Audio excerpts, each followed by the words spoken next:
벌써 진단을 받으신 지 15년 정도가 되셨고 이제 거의 이제 보행장애까지 나타나시는 거 봐서 이 협착증의 단계에서 상당히 좀 진행이 어느 정도 많이 된 상황이라고 볼 수가 있습니다.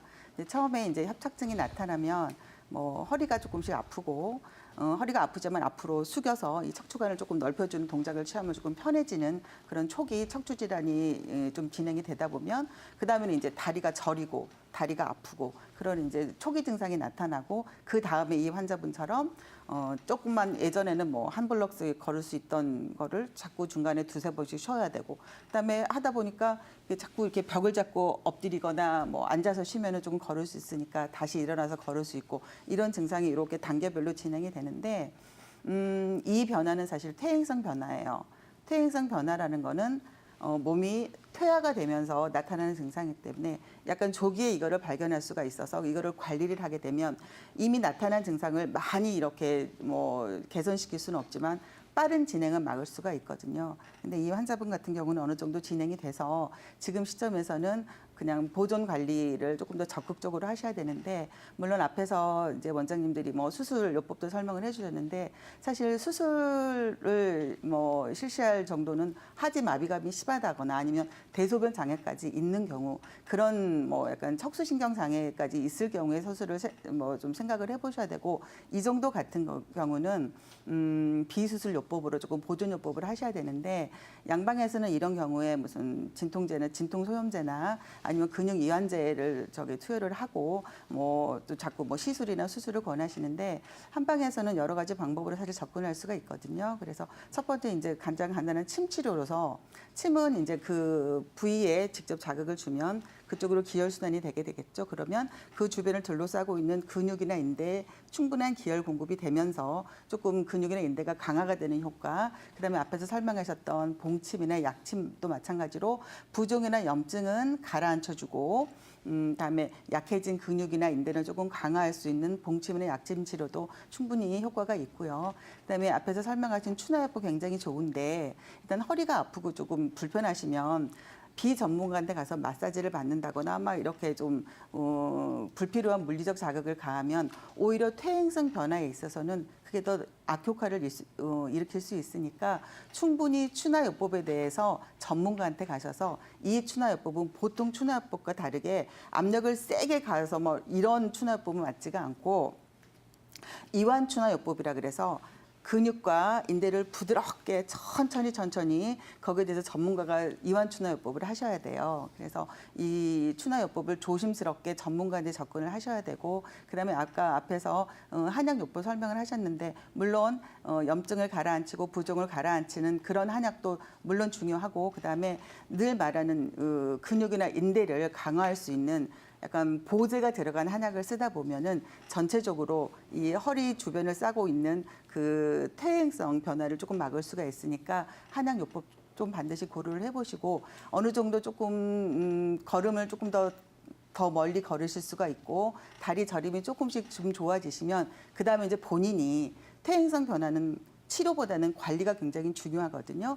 관리를 위해서는 본인이 근력 운동을 허리 근력 강화 운동을 열심히 하셔서 더 이상 퇴행이 최소한으로 진행이 될 수 있도록 조금 주의를 하시는 게 중요합니다. 그다음에 이제 견인 치료 같은 거 반드시 임의로 비전문가한테 하시지 마시고 전문가와 충분히 상의를 하신 다음에 최대한 비수술 요법으로 보존 치료를 할 수 있을 만큼 끌고 가시셔서 도저히 더 이상 마비감이 심해진다거나 이런 신경마비 증상이 있을 때 그때서야 이제 좀 수술요법을 좀 신경을 쓰셨으면 좋겠습니다.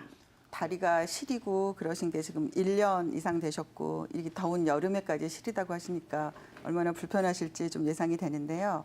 일단 이 하지냉증을 양방에서는 일단 그 원인을 찾아보면 뭐 영양 상태가 좀 문제가 있다거나 아니면 뭐 호르몬 밸런스가 깨졌다 혹은 뭐 자율신경이 좀 실조가 돼서 혈관 수축에 문제가 있거나 아니면 말초 혈관까지 좀 혈액순환이 안 되는 경우 혹은 너무 혈압이 낮아서 혈액 공급이 제대로 말단까지 안 되는 경우 또 그냥 말초신경 염증이나 말초신경 자체에 좀 문제가 있는 경우 이렇게 좀 보시고 그 증상을 치료하는 어떤 그런 치료 정도를 하시는데 그닥 뭐 큰 효과를 기대는 치료는 뭐 안 하고 있는 것 같고요. 이 하지냉증 뭐 뿐만이 아니라 수족냉증 같은 경우도 이제 한방에서 굉장히 특징적으로 치료가 잘 되고 있는 질환인데 일단 하지냉증을 한방에서는 크게 그 원인을 조금 나눠서 그 동반 증상을 조금 보면서 어떤 원인에 해당되는지 그 원인을 정확히 판단을 해서 그 원인 치료를 하게 돼서 그 기혈순환을 충분히 말초까지 잘 가도록 치료하는 게 치료 목표가 되겠죠. 그래서 일단 첫 번째로 일단 이분 연세가 지금 60세신데 일단 노화에 의해서 한방에서는 이제 그 단전 밑에 신장이라는 곳에 양기가 신양이라 그래서 어떤 온 몸을 이렇게 돌려주는 가장 근본적인 힘, 뭐 정력이라고 하는 그런 신양이 좀 허해졌을 때 이런 하지가 조금 시린 증상이 나올 수가 있는데, 그러니까 여자분 같은 경우는 뭐 자궁 질환이 있다거나 뭐 이래서 좀 어렸을 때부터 좀 젊었을 때부터 뭐 수족냉증이나 이런 경우가 많은데 남성분들은 사실 젊으신 분보다는 좀 노화가 되신 노인분들한테 이런 증상이 있는 거는 신양이 허해지는 게 선천적으로 허한 사람들은 젊었을 때부터 조금 차가울 수 있는데 나이가 들면서 신정이 뭐 계속 부부관계를 하셨다거나 그다음에 정력을 많이 쏟았기 때문에 신양이 많이 허해져서 이런 경우가 있죠. 첫 번째로. 그다음에 이제 한방에서는 비주사말이라 그래서 소화기가 음식을 먹어서 에너지를 잘 내서 그게 말단까지 이렇게 보내주는 그런 기능이 비위 기능, 소화 기능에 문제가 있을 때도 사실 이 냉증이 있을 수가 있습니다. 그래서 이 환자분이 혹시 소화기에 문제가 있지 않나 한번 좀 체크를 해보셔야 되고요. 그다음에 이 금방 말한 두 가지는 약간 허증에 해당되는 경우고 또 반대로 뭐 실증인 경우는 이 몸을 이렇게 순환을 시키는 양대 축이 위에는 심장의 화, 아래는 어떤 신양이 있는데 그게 이렇게 돌아가면서 수승화각이 잘 돼야지 잘 되는데 만약에 심장의 화가 너무 심하게 맺혀 있는 경우, 그러니까 화병이라고 하는 게 있은 경우에는 이게 심장의 화가 이 전체적으로 온 몸을 순환을 시키는 그 제 역할을 못해서 말단까지 화병에 의해서 말단까지 순환이 안 되는 경우, 그런 경우는 사실 화를 치료를 해줘야지 계속 보약만 써서는 안 되거든요. 그래서 이 환자분이 혹시 뭐 1년 전에 뭐 많이 신경 쓰실 일이 있었다거나 뭐 화병에 걸리시면 어떤 환경적인 변화가 있으셨는지 그걸 좀 체크를 해보셔야 되고요. 그다음에 그냥 예전에 심한 교통사고라든지 뭐 타박상 때문에 몸에 어혈이 생긴 경우에도 사실 이 말단의 순환이 장애가 될 수 있어요. 이런 경우도 마찬가지로 뭐 보약이나 어떤 신약을 보충하는 약 가지고는 절대 해결이 안 되고 몸에 어떤 어혈을 가지고 있을 만한 어떤 그런 증상이 있으면 어혈을 치료를 해주시는 게 일단 치료의 목표가 돼야 됩니다. 그래서 일단 이 원인에 따라서 침 치료가 필요한 경우는 막혀 있는 거는 뚫어줘야 되니까 막혀 있는 거 뚫어주는 침 치료 하셔야 되고요.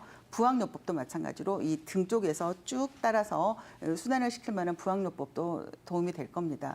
근데 만약에 이분이 연세도 있으시고 어떤 이런 실증 무슨 어혈이나 화병 증상이 없이 그냥 소화기 증상도 괜찮고 단순히 약간 정말 노화에 의해서 신장이 허해지신 경우 같은 경우는 사실 보약을 신장의 양기를 조금 돋을 만한 보약을 쓰시는 게 가장 좋아요. 그래서 일단 뭐 한의원에 가셔서 어떤 원인에 의해서 내가 이런 하지에 냉증이 생기는지 조금 체크를 해보시고 원인을 찾아서 뭐 하셔야 되고, 본인은 집에서 좀 하실 수 있는 게 만약에 저는 이제 이 환자분의 다른 증상은 특별히 말씀이 없어서 좀 신장이 허한 경우라면 뭐 집에서 뭐 몸을 따뜻하게 하는 쑥차라든지 뭐 생강차, 계피차 같은 거 좀 아랫배를 따뜻하게 해줄 차를 조금 장복을 하시고 집에서 조격을 조금 열심히 해보시는 게 좋아요. 그래서 조격을 하실 때 뭐 한 1, 2주일 해서는 사실 거의 의미가 없고 2달, 3달 이렇게 꾸준히 매일매일 습관처럼 날마다 하시는 게 좋은데,